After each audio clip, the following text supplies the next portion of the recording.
வணக்கம்.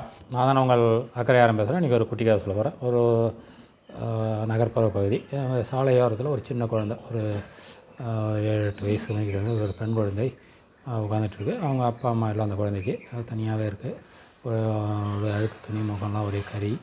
வந்துட்டு அந்த நடைபாதை ஓரத்தில் உட்காந்துட்டு ஒரு சின்ன தட்டை வச்சு பிச்சை எடுத்துகிட்ருக்கு. அந்த பிச்சை எடுத்துகிட்டு இருக்கும்போது முதல்ல ஒரு பெண்மணி வராங்க. அந்த குழந்தை கேட்குறாங்க. உடனே ஒரு காசை போடுறாங்க. இப்படியே ஒவ்வொருத்தராக போட்டுக்கிட்டே இருக்காங்க.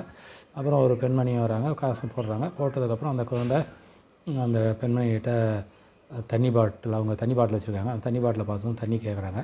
உடனே அந்த பெண்மணியும் அந்த தண்ணி பாட்டிலை அந்த குழந்தைகிட்ட கொடுத்துட்றாங்க. அந்த குழந்தை குடிச்சிட்டு கொடுக்குறாங்க. திரும்பி எல்லாம் அந்த பெண்மணி வாங்கலை, நீ வச்சுக்கோன்ட்டு அந்த குழந்தை பக்கத்துலேயே அந்த தண்ணி பாட்டிலை வச்சுட்டு அவங்க போயிடுறாங்க. எல்லாமே நல்லது பண்ணிட்டு ஒரு சின்ன இளம் பெண், ஒரு 20 வயதுக்கு தகுந்த ஒரு இளம் பெண் வராங்க. ஃபோன் பேசிகிட்டே வராங்க. ஃபோன் பேசிகிட்டே வந்து அந்த நேரத்தில் அந்த குழந்தை கையை அந்த தட்டை, காசு போடுற தட்டை ஏந்தி அவங்கக்கிட்ட நீட்டுறாங்க. உடனே அந்த பொண்ணு டபால்னு தட்டி விட்டுறாங்க. தட்டி விட்டு அந்த காசெல்லாம், சில்லறை காசெல்லாம் இறங்கி போகுது கீழே. இறங்கி போக உடனே அந்த குழந்தை வருத்தத்தோடு எதுவும் சொல்லாமல் அதெல்லாம் கொஞ்சம் கொஞ்சமாக பொறுக்கி அப்படியே எடுத்துருக்காங்க.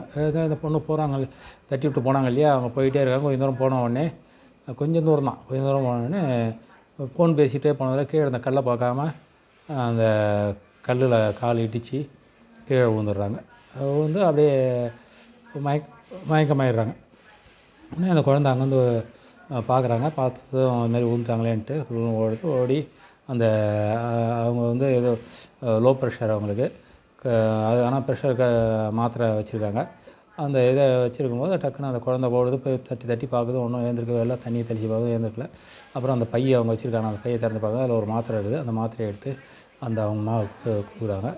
அந்த பெண் ஒரு 20 வயது மதிக்கிற இளம் பெண்ணுக்கு. உடனே அந்த மாத்திரையை வாயில் வச்சதும் அந்த பெண்ணுக்கு கொஞ்சம் சுய நினைவு வருது. அப்புறம் தண்ணியை குடிச்சிட்டு தண்ணி பாட்டில், இவங்க கொடுத்த தண்ணி பாட்டில் தண்ணி குடிச்சிட்டு அதுக்கப்புறம் தான் அவங்களுடைய தப்பை உணர்றாங்க. ரியலைஸ் பண்ணிவிட்டு மன்னிச்சிடும் சொல்லி அந்த குழந்தைகிட்ட கெஞ்சி அதுக்கு நிறையா பணத்தை கொடுத்துட்டு போகிறாங்க. அது வாழ்க்கையில் வந்து எப்பயுமே எளியவர்கள் என்று யாரையும் ஏளனப்படுத்தக்கூடாது. பிச்சை போட்டால் இப்போ பிச்சை போடணும், இல்லைன்னா நான் மட்டும் போயிடணும். அவங்கள வந்து அவங்களுடைய வேலையை இடர்பாடாக இருக்கக்கூடாது. அதுதான் இந்த கதனுடைய சுருக்கம். நன்றி, வணக்கம்.